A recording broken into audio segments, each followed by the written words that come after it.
Hello, everybody. Welcome to this webinar brought to you by Bursa Malaysia and managed by our company LifeChamp. Our webinar title today is ESG Investing Towards Sustainable Profits. My name is Shen Chu. I'm the moderator for this session. Now, we know that ESG has been a buzzword in the investing community because companies that do not adhere much to ESG guidelines may not be liked by all these institutional investors. So maintaining a good standard in ESG will be instrumental to help them to run the company in a sustainable and responsible way. At the same time, can also attract the institutional investors fund. So in this session, we're going to explore how do we do ESG investing in this space. Now, before we begin, as usual, disclaimer, whatever we share in this session is only for educational purpose. In no way that we give any recommendation for you to buy or sell any listed securities that we mentioned here. If you decide to make any investment decision, you are solely responsible for all your investment risk. Now, allow me to briefly introduce our speaker today. She's the co-founder of Global Hemisphere Group's neighborhood. She also served as the vice president of ESG Association of Malaysia. She's the fundraising chairperson for CSO SDG, and she's also columnist for Pertubuhan Architect Malaysia Northern Chapter regarding Green Initiative. She is also in the Penang Green Council working group committee towards Penang Green Agenda, specializing in green economy and governance and institutions. And she was also the speaker for SDG and Sustainability Framework in Malaysia SDG Summit, hosted by the Ministry of Finance and United Nations Malaysia, Brunei, and Singapore in 2019. And she's done none other than Miss Joyline. So Joyline, how are you today? Hi everyone, looking forward for it. But Shen, I think there is some problem with the sharing screen because it's blank. Is what? It's blank. It's The screen is blank. not showing. Yeah. Is everyone still seeing the screen? Because I saw comments saying that the screen is blank. Is it? Hmm. Are you seeing my screen? I am, but I'm not sure with the rest. Can Oh, some of us just give some I think it response if should you be see? fine lah, because Yeah. from my point of view, it works fine lah. Mm-mm. Mm. All right, cool. So no worries, I will just stop sharing my screen and hand it over to you. Yeah, sure. No problem. Yeah, I think now. Okay. So thank you, everyone. Now you can see the screen. Great. Okay. Now I'm going to share my screen now, and thank you, Shane, for passing it to me. So let's Yes, we see can if see you your can see screen. my screen. Yeah. Perfect. Okay. Yeah. Thank you. If everyone can see the screen, just give me a 111 into the chat room so that I know that you were there as well. Okay. Thank you. So how's everyone? I believe that going into the second half and now left with another quarter to 2024 to end, we're looking forward for 2025 to come in. And of course, in that we would want to know what investment is going to help us as well. And of course, ESG no longer just awareness. It has become something like a mandatory thing. So how we actually look into our investment with ESG, this is one of the sharing today. So as we have a smaller group today, so we can actually have more interaction and can put up questions in the chat room. Yeah. So let's moving towards the topic. So as I shared just now, because nowadays ESG is no longer just like a talk of a myth or something. It's a paradigm shift, especially when it comes to sustainable investing. So where a lot of people were thinking that why it becomes something that is part of the criteria to be thought of it. We also find some update and also from research from Morgan Stanley that investor they have great interest in sustainable investing because I think first of all with we have to go back 4 years ago, what happens in the pandemic, it really hurts very bad. But it also gives us a big a lesson to see that after the pandemic, when we are back to our normal activity, what happens on the climate actions. And also all this climate issue has affecting financial performance, especially when it comes to investment. And most of the time we talk about the 1.5 Celsius thing.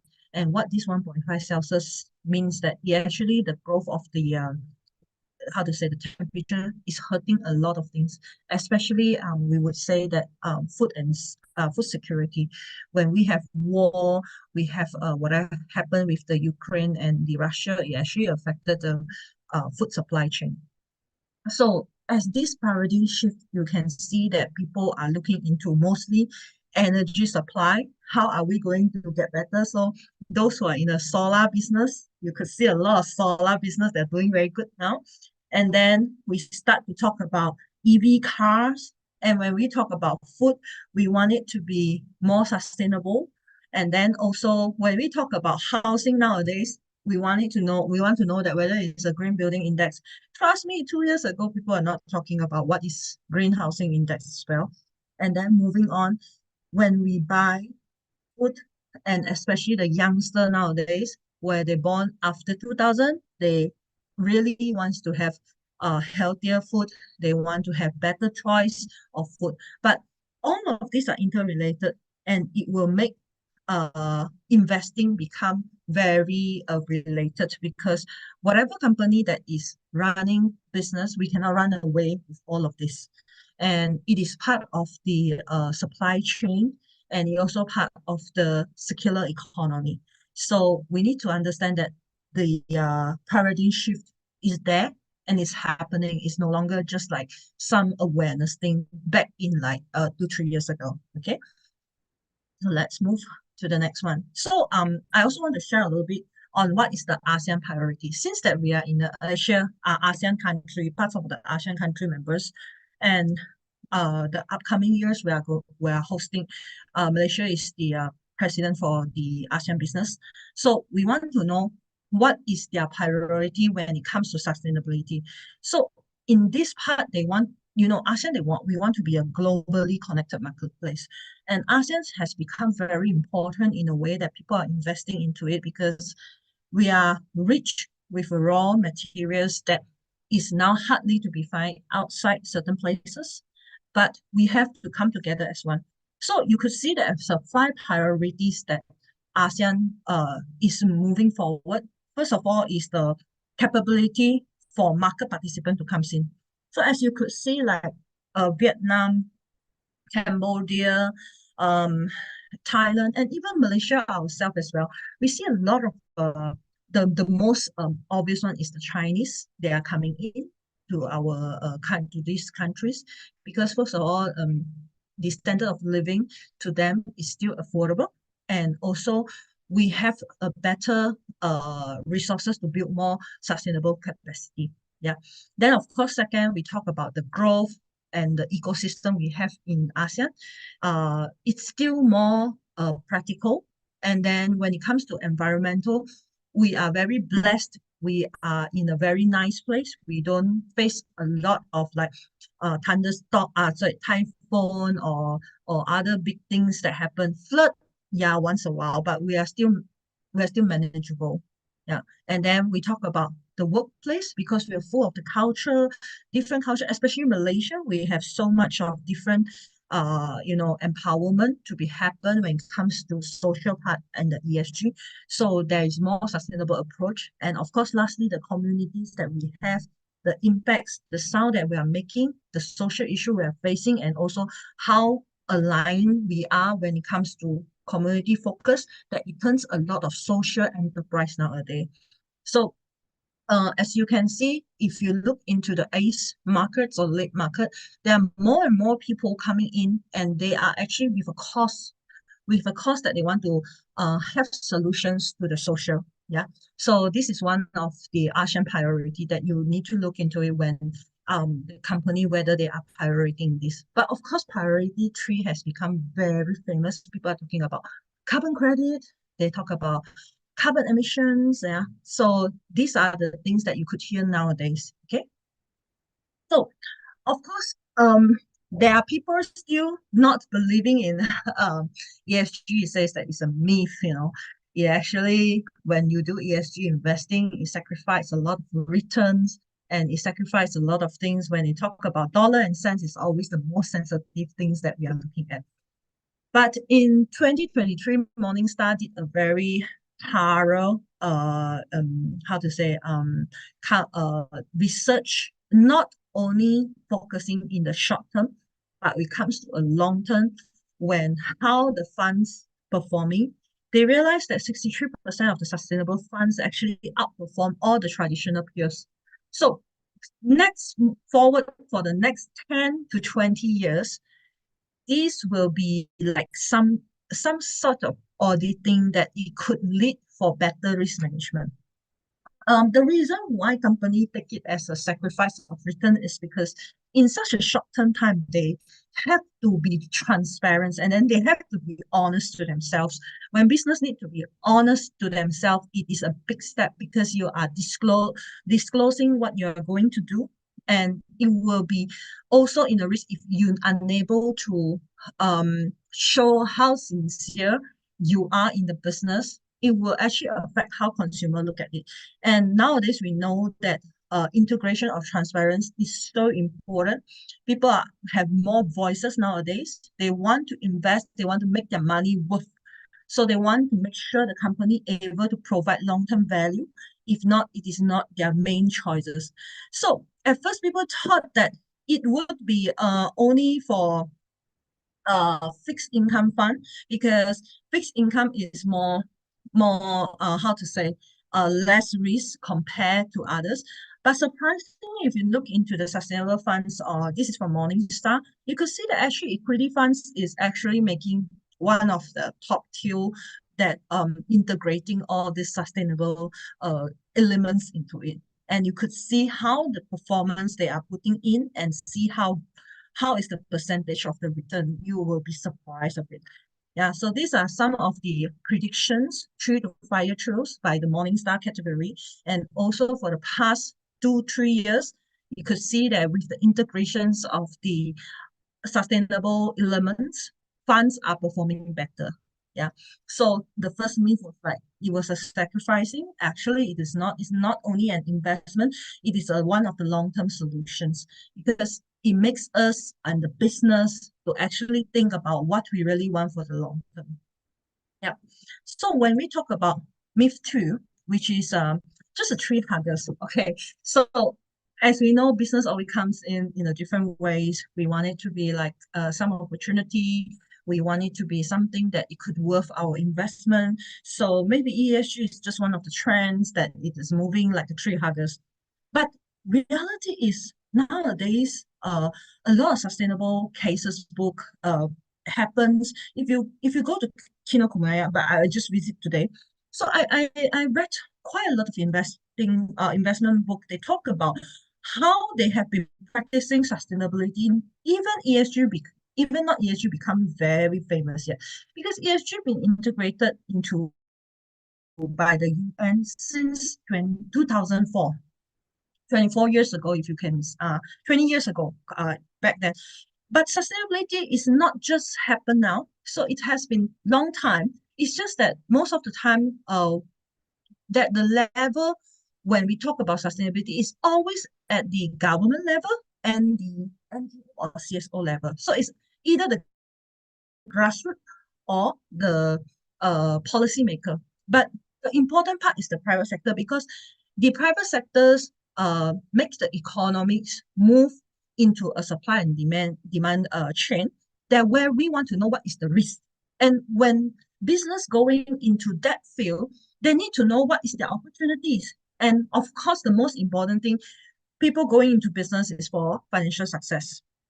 So when we want to invest, we appeal to a lot of concerns that whether is this responsible practice, is this business doing something that is transparent, not against the rules, that will it cause the share price to spike or fall.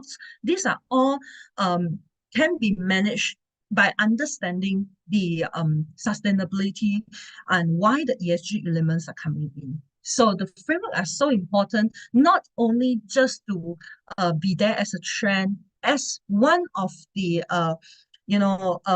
laser eyes on audit whether the company are managing their risk openly, transparently, and being reported on a way that integrate in with integrity. Yeah. So next, when we talk about this, we talk about data as well.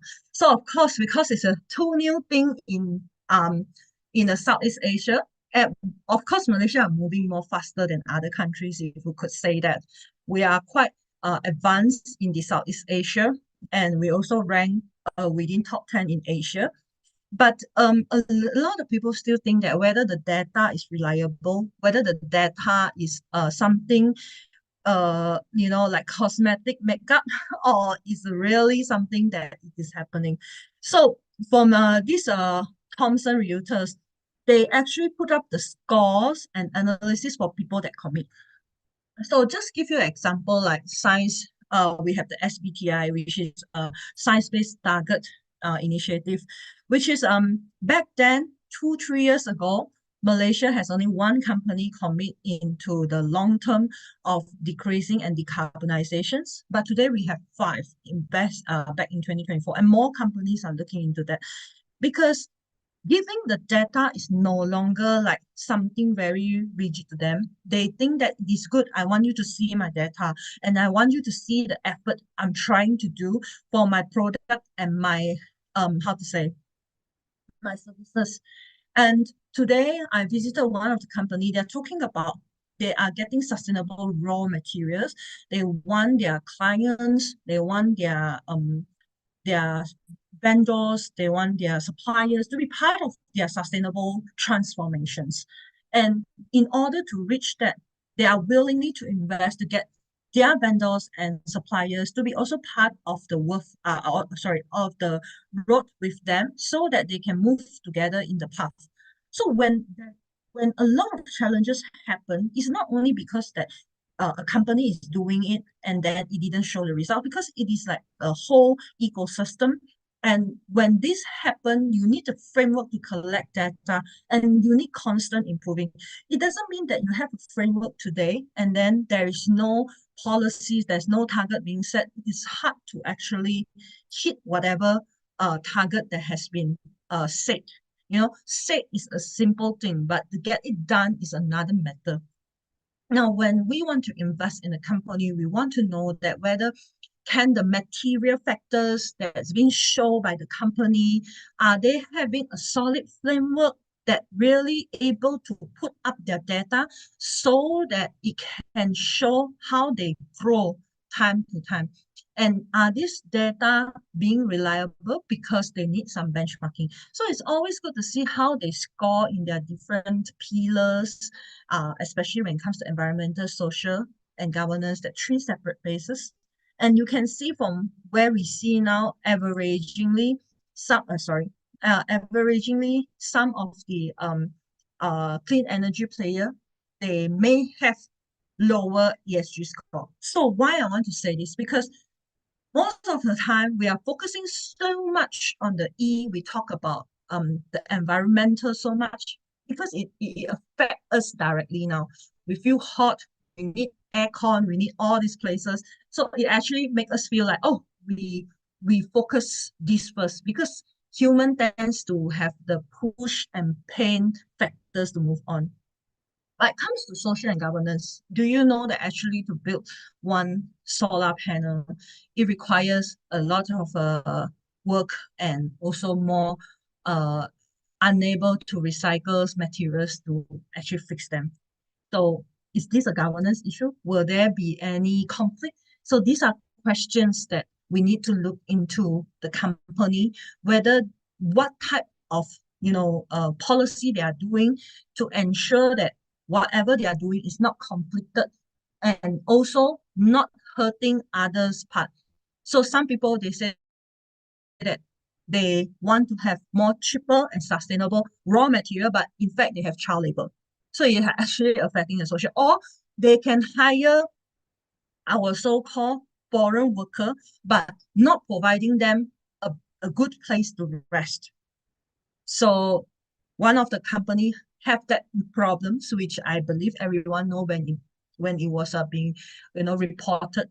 And to be honest to you, this factor is still happening in Malaysia. It's just that that incidents make a good lessons to most of the people now to actually take into calculations socials and governance issue are as important as the environmental pillar as well. Yep. So now I want to talk a little bit when we have so many complex terminology. So when it comes to ESG, I would say that a lot of people were still asking, what is the socially responsibility investing? What does it different with sustainable investing? What does it different with a green investing? So I just put up some of the wording here because you will see them most of the time the reports, and when the company are showing their performance, they will be using some of this wording. So it is also good for you to understand a little bit. So when we talk about SRI, is a socially responsible investing, usually these are focused on excluding company involved in harmful activities such as tobacco, weapons. They want it to be socially involved with humans that are really helping the humans to grow. It is more like a community-based. But when we talk about impact investing, this is a target certain social and environmental outcomes, which means that what you do helps to improve the social part and the environmental part with financial returns. Yep. Then when it comes to sustainable investing, this is more broader term, which is actually so huge that you have to integrate most of the ESG factors in your investment decision. When we talk about this, we always refer to SAR for good, the 14 themes that you can look at. Actually, you can actually search them in the Bursa website as well. It is so easy because if not, you can revisit the one that I have done in the March. We also talk about what is the Bursa for good.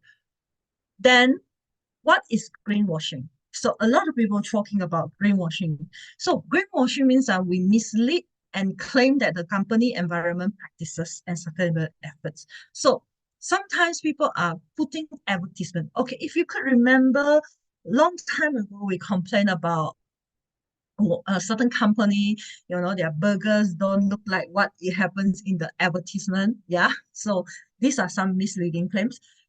As the same part for greenwashing, the difference is when we talk about environmental practices and also some sustainability efforts that they have put in, they don't have the real data or the real event to support their claims. And they may manipulated their data in that case. So that's why more policy now is looking into greenwashing. Of course, there are new terms like talking about blue washing as well, but we will not go until that part. We're still very focused on talking about greenwashing because a lot of people are aiming too much on carbon credit, and they may or may not hit the certain criteria, and they still claim they have done that. Yeah.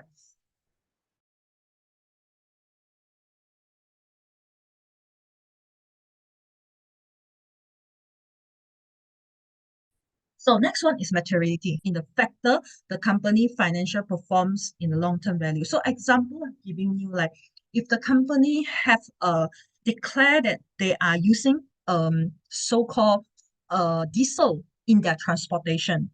So diesel, as we know, for the government, they have relief and do not put on any subsidies anymore. So the price is fluctuating. So if they declare that they did not increase the usage of the diesel, they may have to show their usage versus the pricing. And then it should be reflect into their financial performance.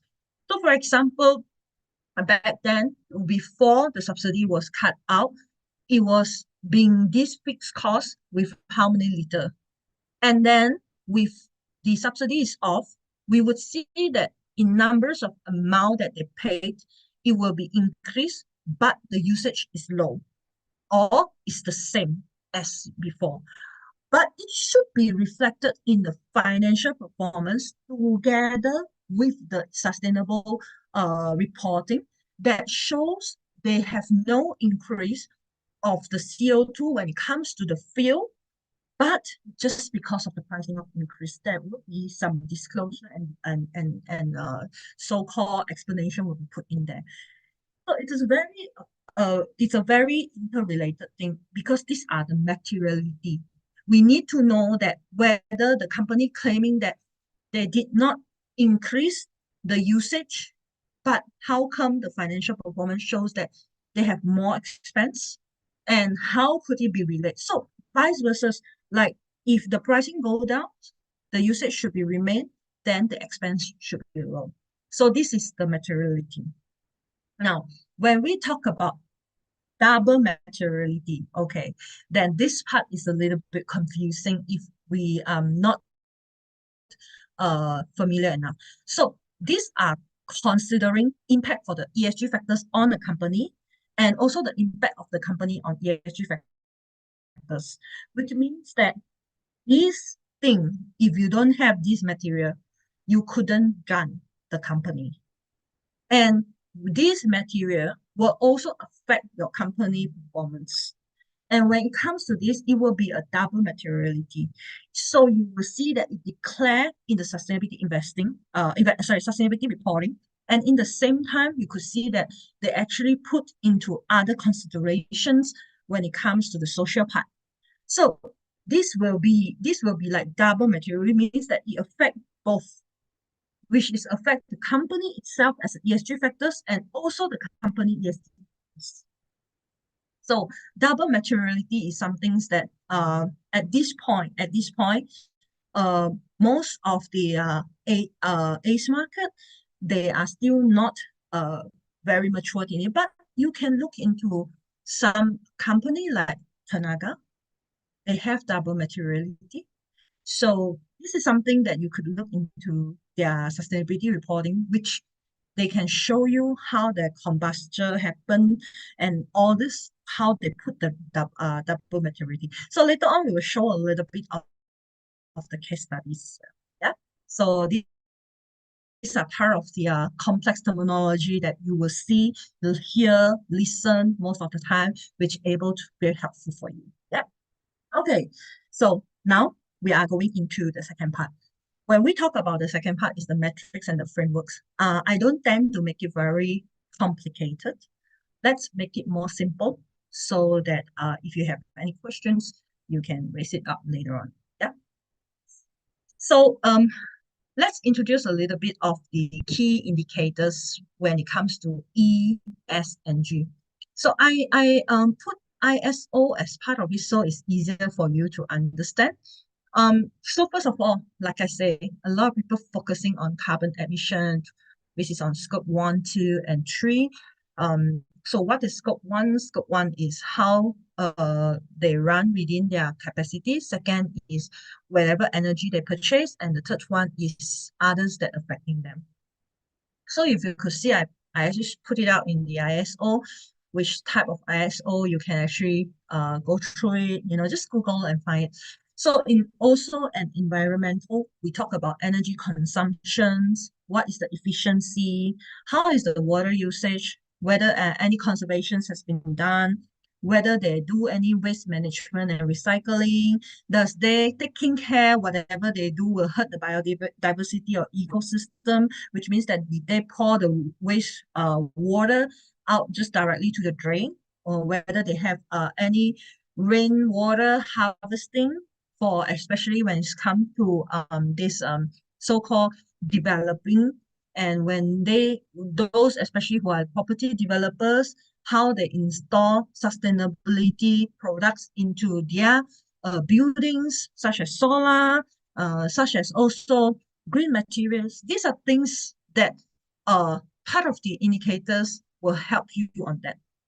Yeah, so when it comes to E, there's so many ways. We have greenhouse gas protocol, we have ISO, we even have SBTI, all this to be, determine whatever that you are going to affect the environmental part. Yeah. Then Social. Okay. Social part is a part that I really love it because it's a part that it talks about human. It talks about humility. It talks about how company business connect with people. And it is also one of the key reasons that people will have unsatisfaction feelings. And that is the things that when we, as a business or as an investor, when we want to deal with it, we need to see how the policy that could help um, the employees, because they are the assets to move the company, to move the business. So we talk about employee health and safety. Um, in 1st of June, that the law has in every company that have more than 5 employees, they are required to have a occupational health and safety coordinator. So it's to ensure that whatever they are doing is according to the safety guidelines and make sure that the employee welfare being taken on. So this is one of the biggest improvement from the point of view in social. However, we are still a lot of companies still in the dark. Actually, fine. But of course, public listed, they have this health and safety department, but are they doing the job properly? So will they be disclosing their high rate as well? Which means that what is high rate is a way that how they disclose their risk when it comes to the employee. Will the employee get accidents if they perform certain things? Yeah. So these are part of becoming something more and more important. Yeah. Then of course, as the world change nowadays, we talk about diversity, we talk about inclusions, not only gender, race, ethnicity. We talk about how we accept a person when they are different from us or anything.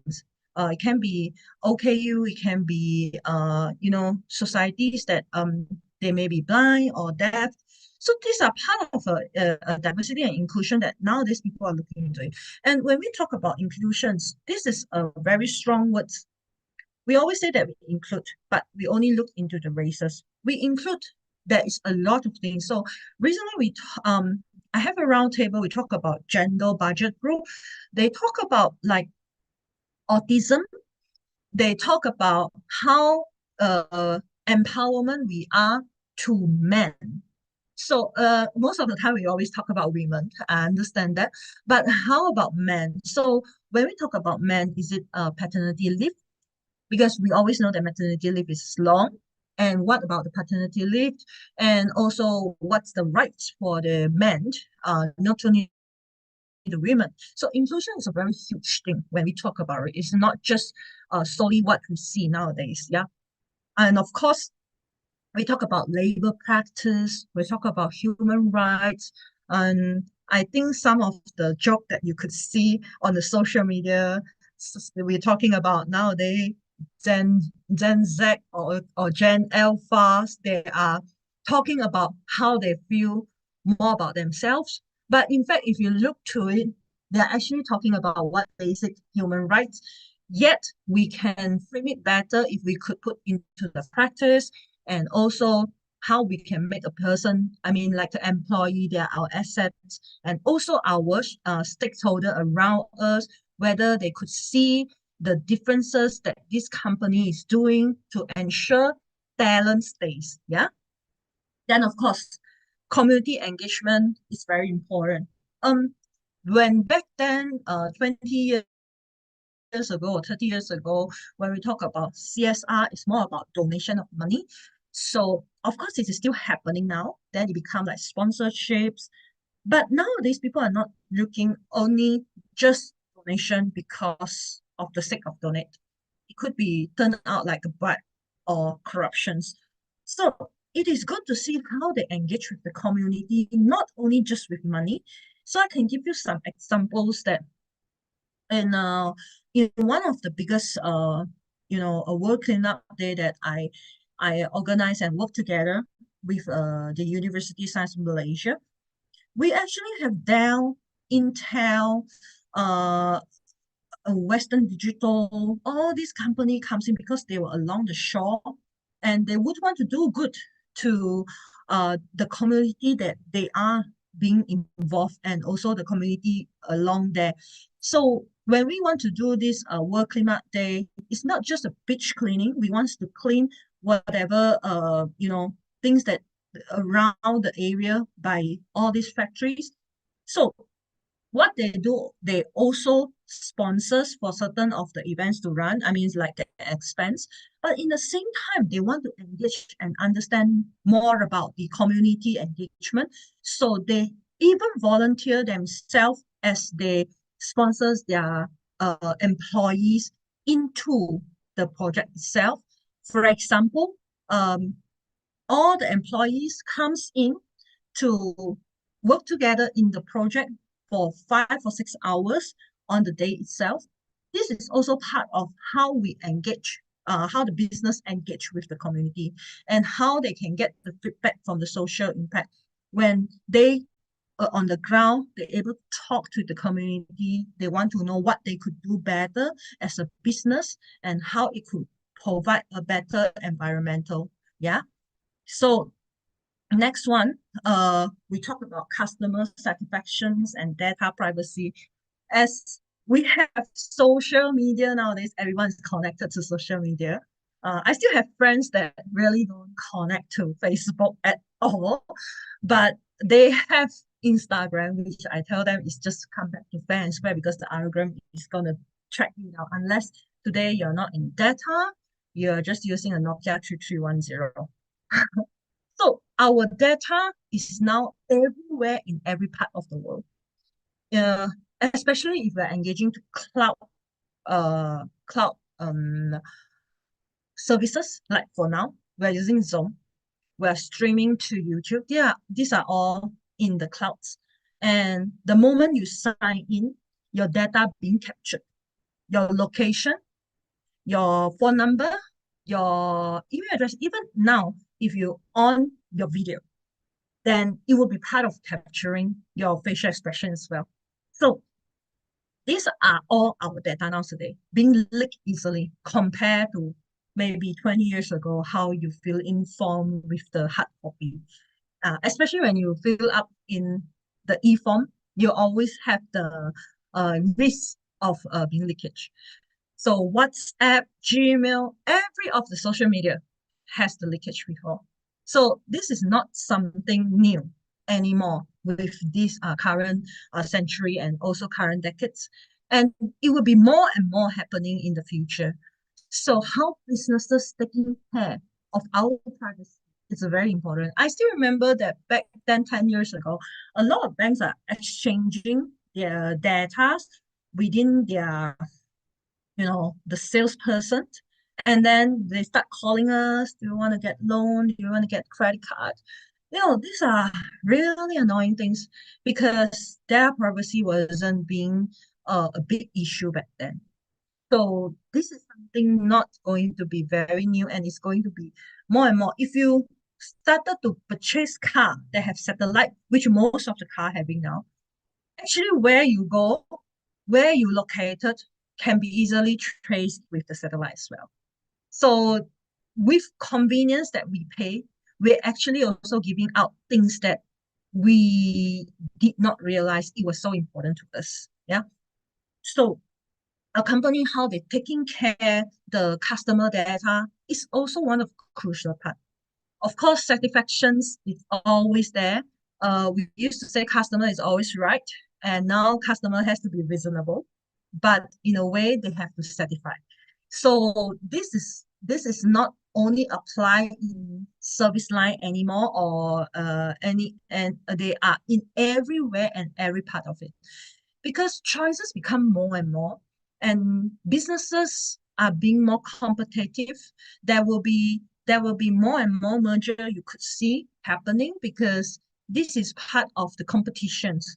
And if the company or the business able to fulfill the satisfactions with good data privacy being taken care of, these are also one of the value to be added when it comes to um, reputations comes to brand. Okay, so last time we talked about brand like because they make us feel elegant or we feel premium using it, but also nowadays people are looking, am I safe using your product, your services?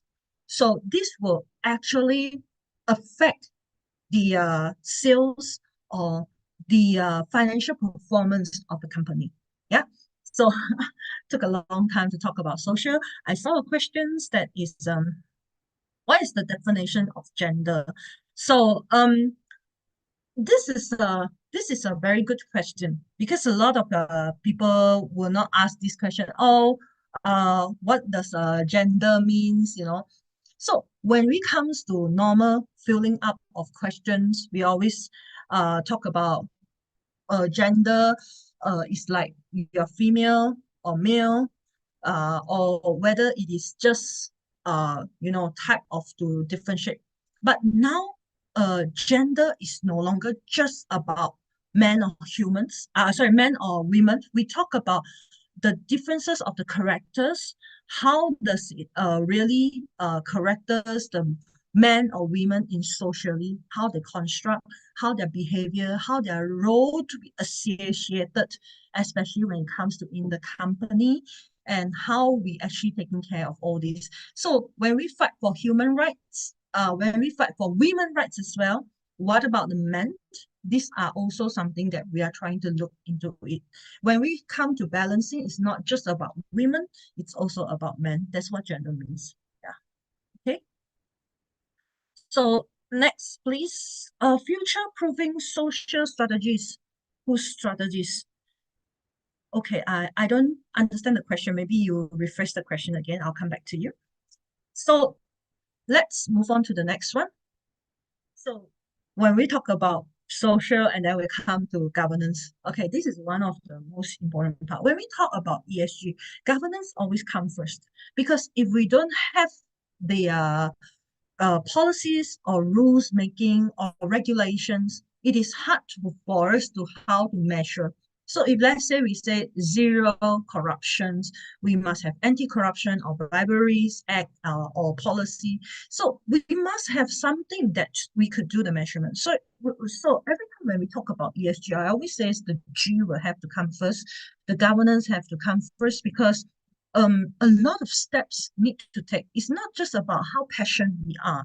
It's about what we really need to do to integrate things into it so that things could be moved on. So when we governance, board independence and diversity, important, like what Brusa has stated, 30% female directors, and also executive compensations and transparency. So this happened to some of the companies that the compensation was not being very transparent. This happens most of the time we could see, and then you can see a lot of Ponzi schemes back then when it comes to the financial and investment sectors. So these are the things that a lot of declarations has to be made, disclosures have to make, so that it make the how to say the investor will be have more confidence in it. So this is one of the good part that when we read a report, we should actually look into it as well. So anti-corruption policies and practices, this is now become very normal. Yeah, and also risk management and oversight. Before COVID, most of the risk management were all inside the financial sectors, mostly talk about dollars and cents, how you mitigate it with the financial concept.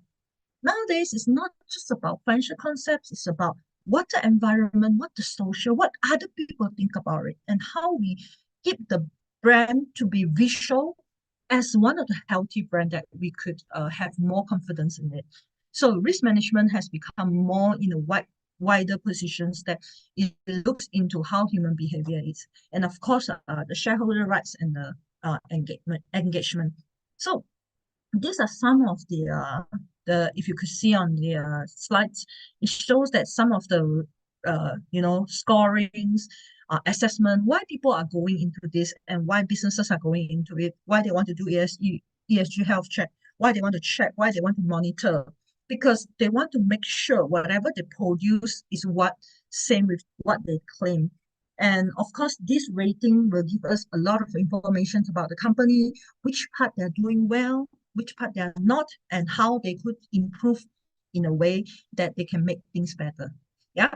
So for that, these are the indicators, and let's go on with some rating system that you could find online actually. So which one is the best? I will not say the best because it is very different from each company, but I'm just showing you these are those very famous one, and you could see M&A is happening. So who they buy, how what kind of proxy advisor they are, and why they are doing it. Yeah, these are in the market, and especially if you could see Bloomberg and MSCI are really happening there, and sustain analytics is also becoming more and more important nowadays because they look into different things, and S&P global ratings as well. Yeah, in Malaysia we use RAM rating. Yeah. So some of the Bursa specific ESG disclosure requirement, which will help you to understand more about the business, how they works, how they can perform better. You can actually look into the sustainability reporting guide. So the latest guide was by September 2022. It's a third edition. You can look into it. It's really comprehensive. And also, what is the mandatory disclosure? They have also listed down what type of material ESG factors, what is their statement has to be done, what is their policies. So they have the 9 indicators and 11 indicators.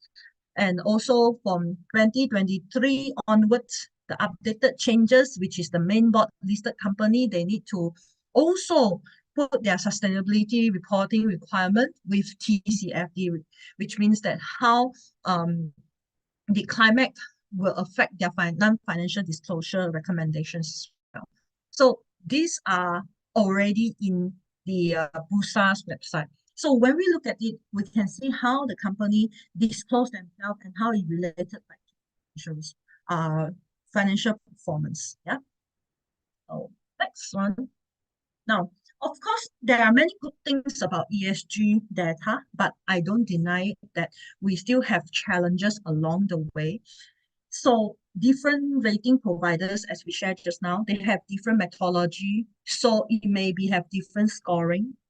At this point of view, in the world, we do not have a standardized framework yet. So comparison will be quite challenging. And sometimes we need to understand it is still new, especially in our country. So sometimes you look at their data, there will be slightly some gaps and inconsistency. And of course, some people, they are forced to do by the regulations. There will be some greenwashing risk. Yeah. So we love to see good things of the companies, but in the same time, we must always also understand there are still limitations and challenges happening now because it is I would not say that it's a very new thing, but it's just going into practical. So there are time for the businesses to make changes, but investor can act as one of the eye catching on what they are doing. It is a good two ways of communications. Yeah. So these are types and differences between the ESG rating agencies, since that we say there's some differences. So as I want to show some like MSCI, this one is a quite a famous one. So they have all the scoring for E and S and G, but they do not have any questionnaire. They just need you to fill up, and then your ESG indexes is through screening, integration, and targets. You hit it, then you get it. But let's see about how about S&P global ratings. Then this is a very different because you need to go through the assessment. Of course, still they have the E and S and G, but they go through the Dow Jones Sustainability Indexes. They have multiple indexes. They are in the emerging markets. They need you to answer a lot of questions there to make sure your scoring is more concrete. Yeah. So the rest is like Bloomberg, EcoVadis, So I want you to see the differences because they are looking into different types. So at this point, the, even the globe, they don't have standards, but we just need to know which rating agency they are using and what is the differences. Yeah. So some have questionnaire, some don't have. So these are the things that I would really want to share with all of you. Yeah. Now, this is the Bursa for Good, that which is widely used in Malaysia, Bursa Bursa main board company. And also, I want you to, sorry, I want you to have a look at how they put the 3 pillars with 14 teams. So this is how they illustrate the range of the factors to be considered in the ESG assessment. Example, when you talk about environmental, you talk about social, you talk about governance, they will tell you what is the score and what is the exposure. So if you look at the 3 pillars, they tell you very clearly how the scoring and how the exposure. But what the 14 themes is like for environmental, you talk about biodiversity, pollutions, resources, water security. Then when you talk about social, customer responsibility is also part of it. Health and safety is always there, labor standards, supply chain. And look at governance, we cannot always run away because this there. What is the anti-corruption? What is the corporate governance? What are the tax transparency? So in there, to make this happen, 300 over indicators in the model of the teams that are containing larger indicators that the company will have to fulfill. So at least you know when they declare something, where they declare from. So it's from these 3 pillars for teams. Of course, the indicators, let the company do it themselves. But you look in the bigger picture, these 14 teams can tell you a lot of things about the company performance and how they run the event as well. Yeah. And how they integrate it. Yeah. Okay. Now, next. So since that we talked about so much of the ratings, let's come back to the Malaysian landscape because it is very crucial. We are from Malaysia. We want to know how we perform as well. Yeah. So Malaysia commitment. In 2021, actually, we have this 12 Malaysia plan, which is on the developed dimensions that we want to empower 4 things. First, economic empowerment. Second, environmental sustainability. Third, social reengineering. And fourth, governments and policy tools. So I saw the question saying us that what is a social reengineering? So if you could see from here, it is enhancing social capital, inclusivity, and social cohesion, which means that they want the social to be part of the shared prosperity when it comes to the policy tools. Okay, so there will be questions like people asking. So when we talk about social re-engineering, so what can we do or what companies? So these are always the questions being asked. So it's like what is a social and re-engineering? It sounds so atas or sounds so different from other, but how are we going to practice it? Okay. So how company actually do this social re-engineering? It is something that it is very good to how to say to discuss about. But a lot of time, I have to be honest with you, some company don't even know how to do it. It's actually social re-engineering is we must particularly know that how we are going to realign with our employee, how they access sensitive data. Yeah, how they are taking care of this. So when targeted example targeted data is sensitive, when we pass on, will we have the right people to engage on it and to make sure the data being protected? So it comes back to the data privacy. Because sometimes data for the company, they want to do this, but did they provide the training so that they can make the social people, which means the people in, especially employee in their how to say company, to actually feel the same culture as well. Sometimes a lot of people say that, oh, it's fine, it's just simple. But actually, a few things that you could do to help on it, which is some point educations, incidents response plan. You must do some regular security audits. These are the things that we could help.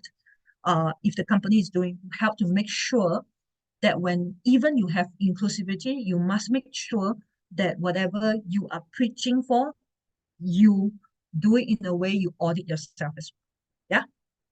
So in the 12 Malaysia plan, you actually align with whatever shared prosperity initiative.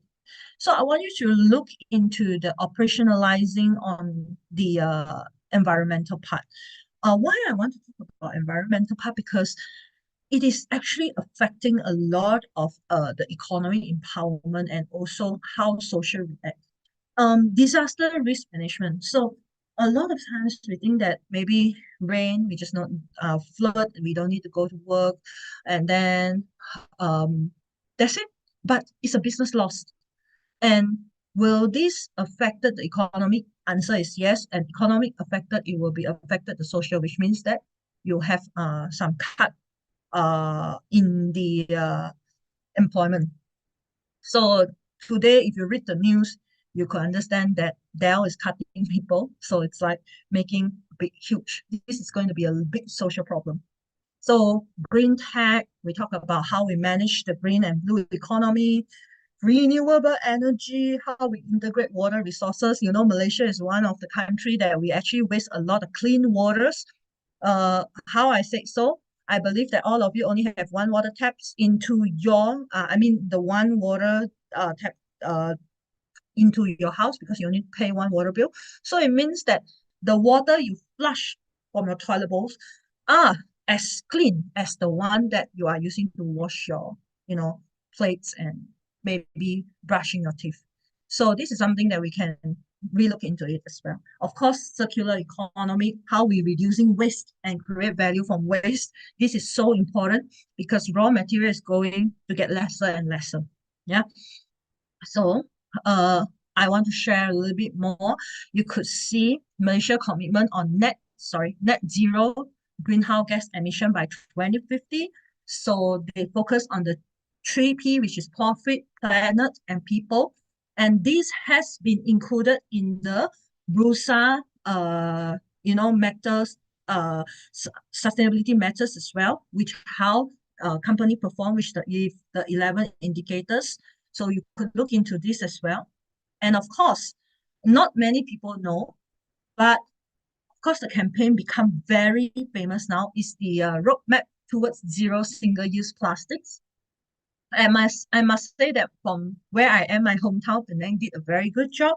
We used to have flood every time because the plastic usage in our state alone sometimes is almost one third of the countries.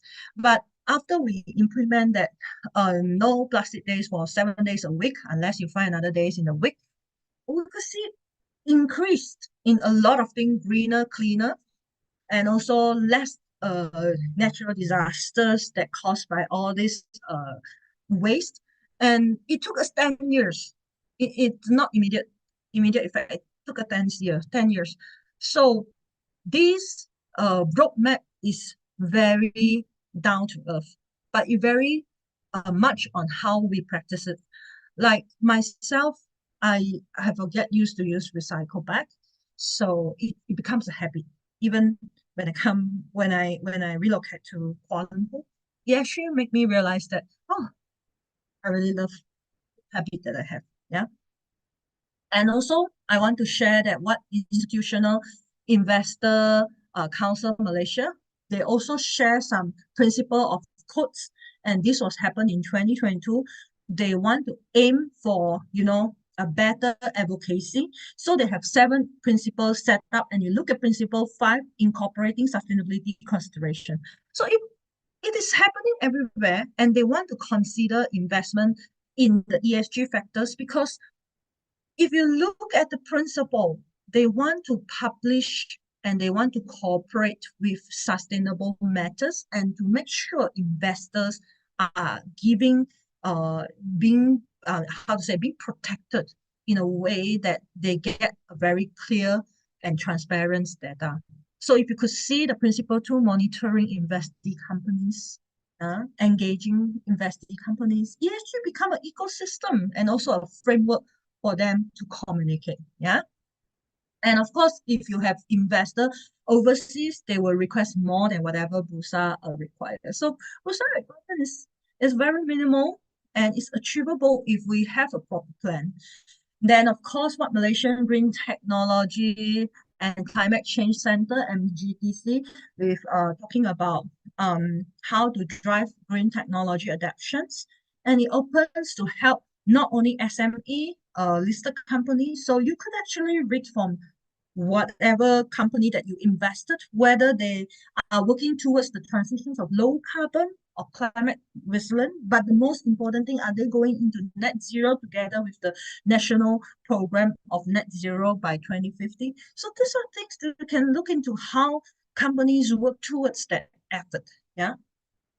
And of course, we want to see how companies with strong ESG integration, how they perform. So I'm just giving you some examples. You could see that Maybank, they talk about sustainable finance mobilized. Compared to 2021, they have 7 billion improvement on that. And you could see how many household lives they have improved. In a way, also, you look at the carbon neutral positions, they reduced 41% of their scope 1 and 2, which is against their 2019 baseline. And their annual target is to reduce 40%.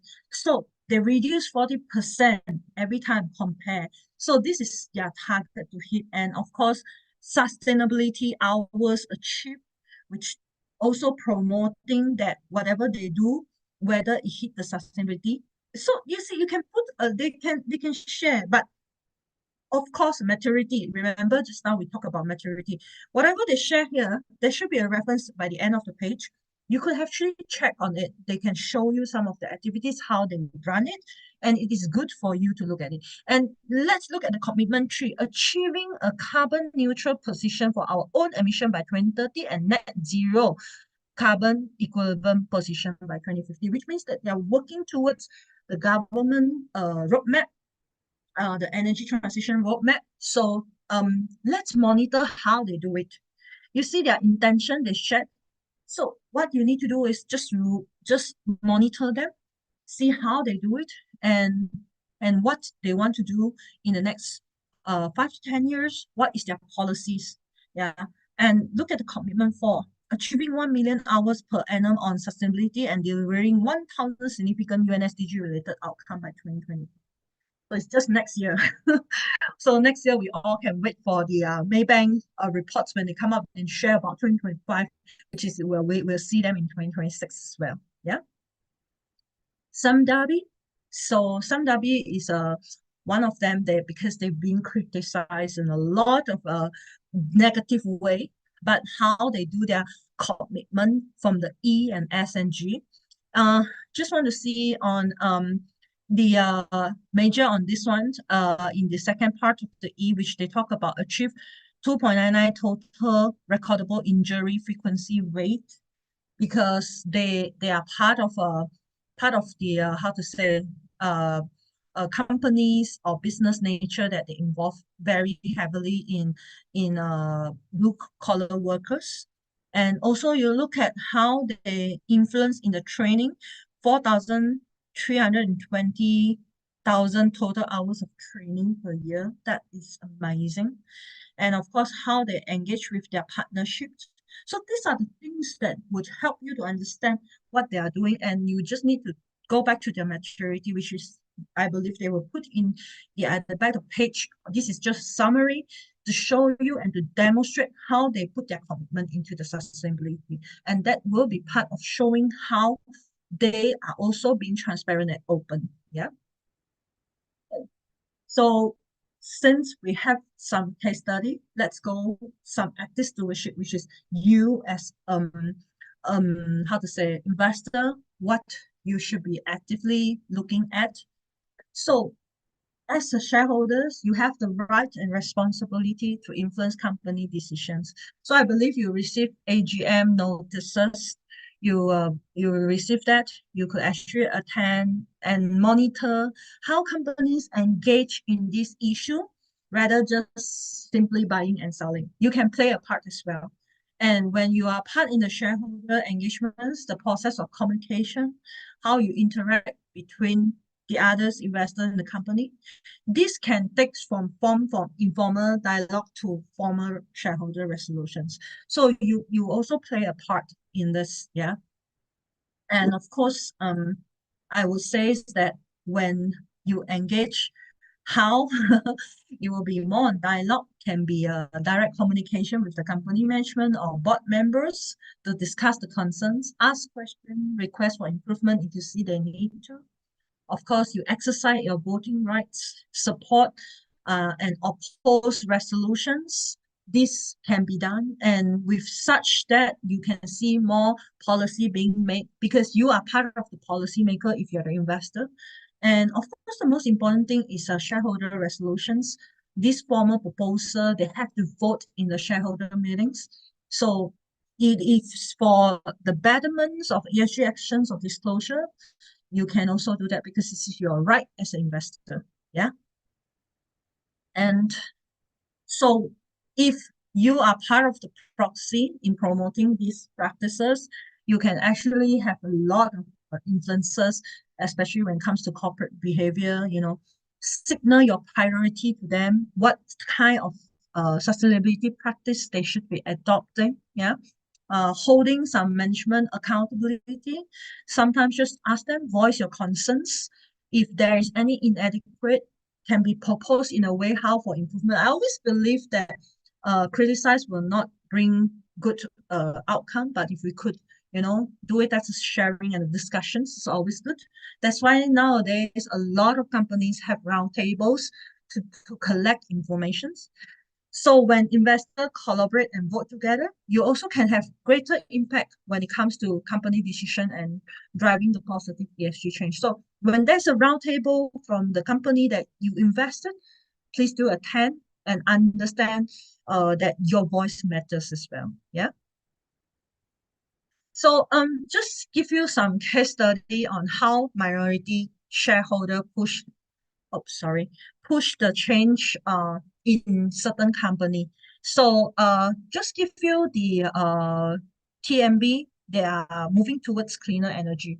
So what happened that in 2021, because we just now we have already shared what you as an active owner what you should do, but we also share how it was done before. It is a real case. So in 2021, there's a minority shareholder led by the EPF and KWAP. They filed a shareholder resolutions calling on TMB Malaysia to set more ambitious targets. So as we know, we are still burning coal. So they are actually putting these regulations to ask them to have more renewable energy generations. So it is said that TMB is far behind on this renewable energy stuff. So it was some concerns from the minority shareholders, so they do this. And with the outcome, the resolutions, it did not pass actually. Yeah, but it have also significant support from other shareholders. And so they pressure TMB to improve first thing, their policies. Second, also how their mitigation of from coal, which is these energies into a more renewable state. And also they want them to improve how they are hurting the environment. So following with all this engagement, they have so many rounds of roundtables. It just go everywhere. Then TMB, they announced a revised sustainability pathway. So first, they commit in net zero emission. You can read from their report in 2023. And also, they want to increase their renewable energy capacity, which is now they are sourcing and looking forward with a lot of renewable energy collaborations as well. So even though the resolution did not pass, but because it is so important when it fall in, so it makes a very big difference. So what is the impact? this campaign actually show that minority shareholders is also important because you are pushing for greater corporate actions. And if they make these changes, it will actually help the company to grow and also improve in their financial performance. So it becomes like a very good constructive dialogue between the investor and the company on the ESG issue. So this is one of the example from the TMB. Now, the next example is with the Petronas. Yeah. So institutional investor, they engage with the Petronas related to climate matters. So also want to share with you that in 2022, there's a group of institutional investor. They also included the Climate Action 100 Plus initiative. You can Google this one. This one is very interesting. They want their climate-related risk and transition strategy being more ambitious for emission reduction. As you know, oil and gas will produce more emissions, and they want them to look into how to increase the investment in their renewable energy. So, of course, Petronas now has changed their policy, not only committing in net zero emission, but also they have invested heavily in renewable energy, and also they commit to give more transparency when it comes to climate-related risks and opportunities. So if you could see, actually, Petronas has been promoting a lot of this. 3 weeks ago, they have what they call this exhibitions in Surya KLCC. They talk about how they are going to transit in the net zero carbon emissions, and what they are doing now, how they invest into renewable energy. And with this engagement, it actually helped them to actually get more collective actions. They want to know that what investor cares about and how this investor actually influence the corporate behavior. And when you influence the corporate behavior, it move forward to a better transparency, more transparent and better policies that could help to improve the financial performance. Yeah. So these are very two high profile case study that you could read on. So that's end for my part. Back to you, Shane. Thank you so much, Joyline, for sharing with us about ESG investing towards sustainable profits. So if any questions to ask our speaker today, please write them at the Q&A box. We will address them accordingly. Okay, write your question at the Q&A box.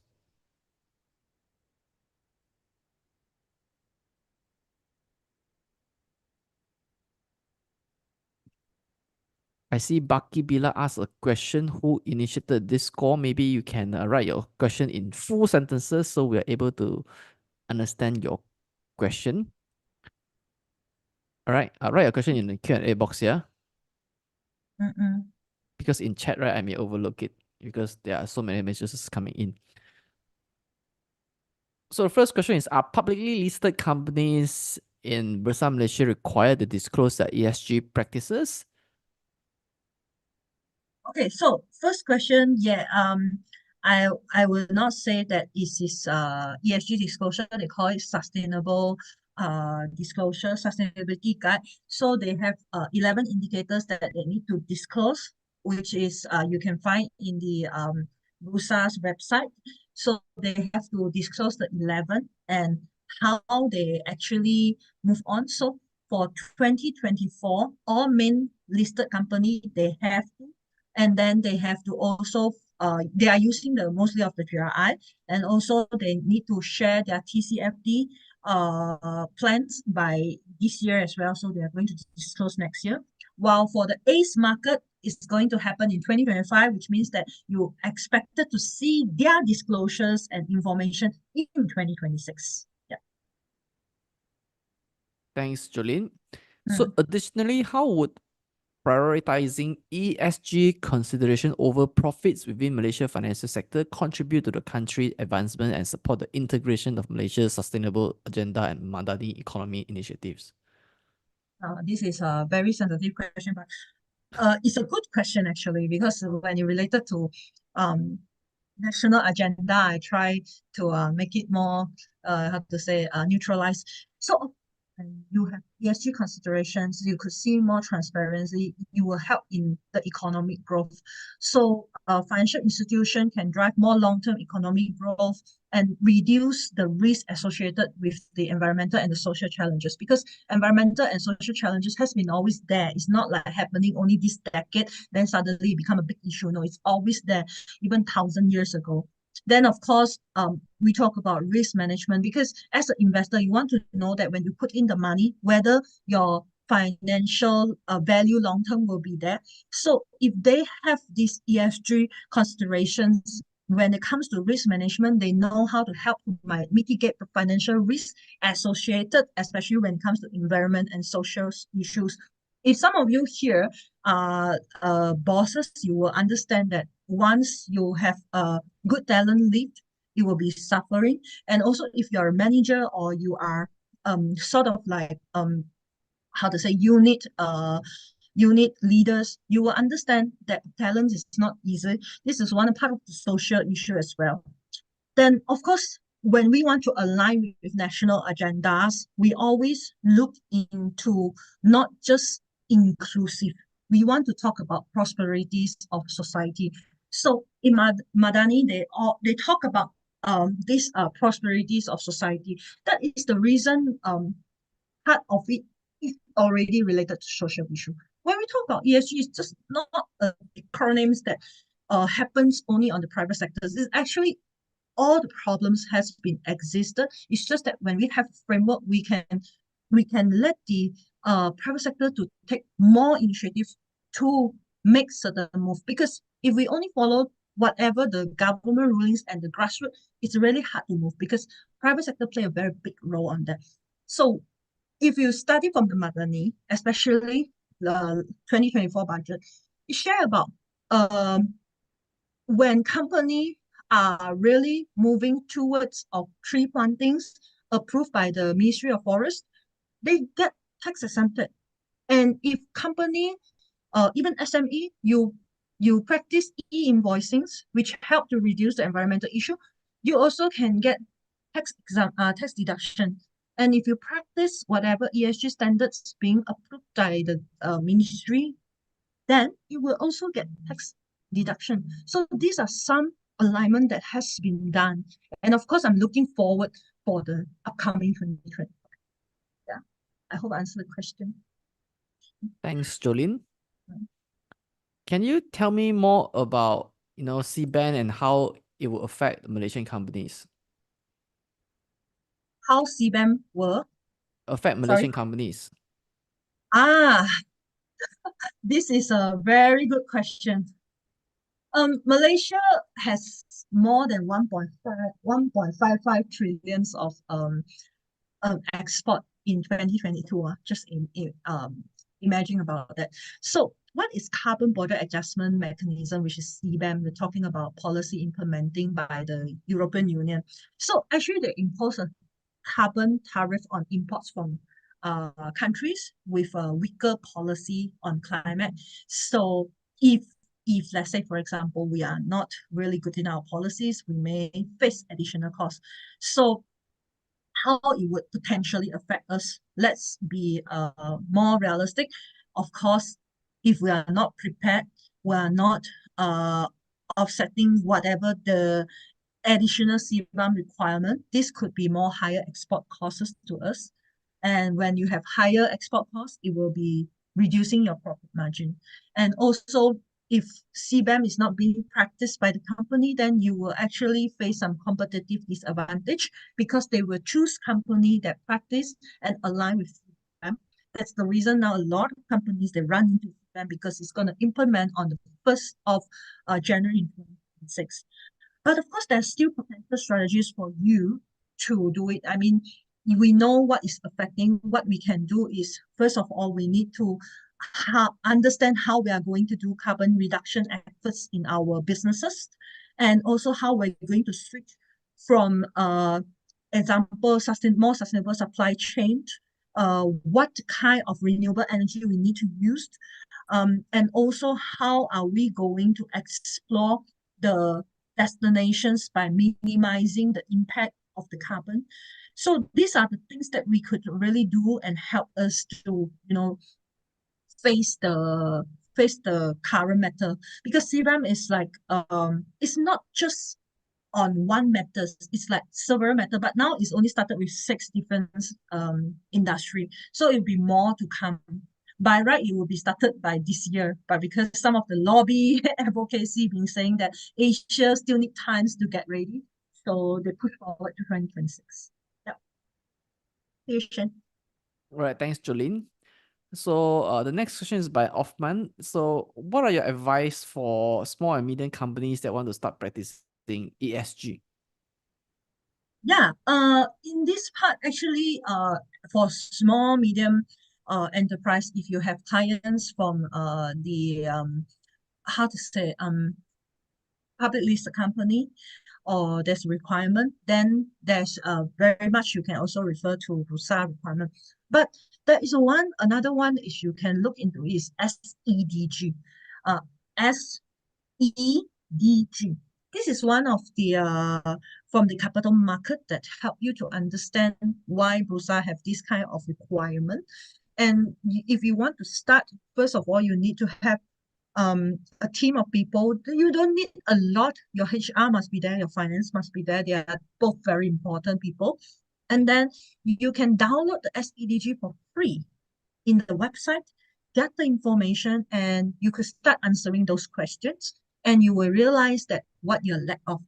And then there's where you may need to look for training to improve, or consultancy. So always start with whatever the government have stated, and it would be very helpful for you to answer those questions and know what you're lack of. So that is a minimum cost to start, which is start downloading it first. And then when you need some consultancy and training, you can look for them so that it could be helpful. They come when you want to implement it like a policy. Yeah. Thanks, Jolene. Mm.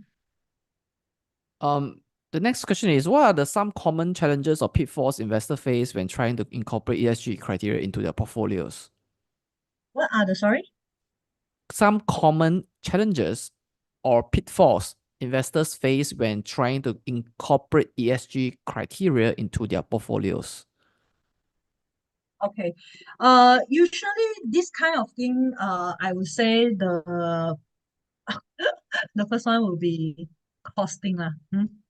Costing is always the biggest challenges, and also they are looking in resources constraints, so financial limitations, lack of expertise, because it's new for Malaysia, but it is not new for outside, but it's just new.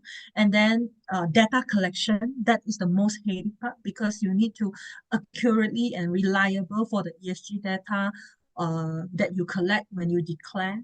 And currently, the biggest problem is the standardizations of the reporting framework. But in Malaysia, if you follow Bursa, we have Bursa Sustainability Guide. So for the SME, you have SEDG. For those in manufacturing, import, export, you have IESG. So Malaysia is still good. And the one that people always forgotten is how you identify your stakeholders, who are they, how you balance their interests, and lastly, how you put short-term and long-term in your business plan. And to balance this up, how you can achieve your financial performance objective, but in the same time, you're also not giving up sustainability. So usually it will be the challenges will be the regulations come in, and it's too complexity, then it will cause what I said just now. Yeah. Right, thanks, Jolene. So what trends do you see emerging in ESG investing? And how should investors prepare for this development in this field? So this is a two question. What is the trend in ESG investing, and how investor prepare it? Am I right? Yep. Okay. When we talk about trend, it is like I shared just now. There are so many things that the regulations focus. If you hear about it, we talk about CBAM, we talk about Bursa Sustainability Development Guide, Sustainability Reporting Guide, we talk about SEDG. These are all regulations, and regulators are becoming more and more focused. And when these being introduced more stricter regulations for government, the trend moving will be investor would want to know that whether the regulations being comply by the company, because they want to put their interests first. And especially retail investor, you're becoming more aware and you want to have more investment, sustainable investment options, so that when the integrations happen in the portfolio, this will help you to actually see more transparently into your investment. So the trends are moving in that, and then it will help in a lot of ways. Technology advancement will comes in. Nowadays, all these main board and the ACE market, they have to report in the sustainable in the Bursa sustainability how to say website, because people are monitoring them. They want to see that. So the trend will be moving into more transparency. And for investor, you need to prepare yourself how to assess them. Like I said just now, you're like an auditors. You need to assess them. You need to have due diligence. And then when you engage with them, you want to stay informed with what the current up-to-date actions being taken to move forward together with the trends. You play a very important role when it comes to due diligence, and especially assess them in whatever they declare. All right. Thanks, Jolene. So any more questions from the floor?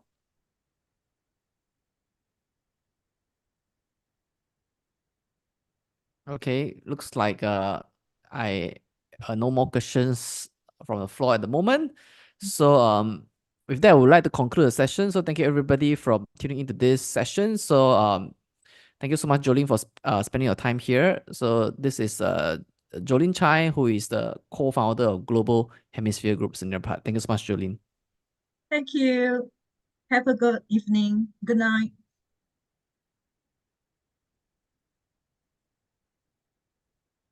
All right. So for those of you who haven't checked out Bursa Academy, you can visit www.bursaacademy.bursamarketplace.com. You can scan the QR code or click the link that I just given you. Okay, www.bursaacademy.bursamarketplace.com. It is a comprehensive one-stop e-learning platform that aims to provide you with a continuous and holistic learning journey.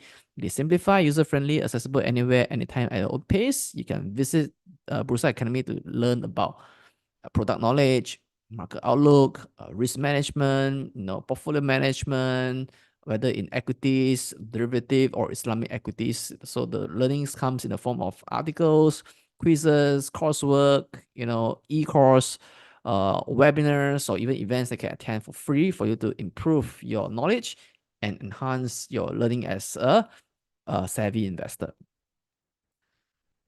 Our next webinar is titled Strategi Menjana Keuntungan Ketika Pasaran dan Harga Saham Merudum. Okay, so it's happening on next Monday, 9th of September 2024, 8:30 to 10 p.m. So if you're keen to register for the session, how do you make money when the price drops, right?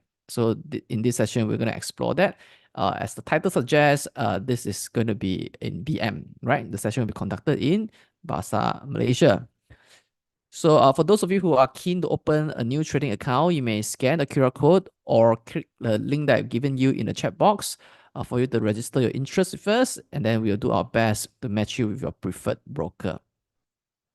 So with that, I want to thank all of you here for tuning into this session. Hope that you have gained enormous value learning from Joyline about ESG investing and how do you incorporate that into building your portfolio. So with that, thank you everybody and hope to see you in our next webinar. Yeah. And Joyline reminds everybody to check out SEDG. Okay, please check it out. All right. Okay, so goodbye everybody. Thank you. Bye-bye.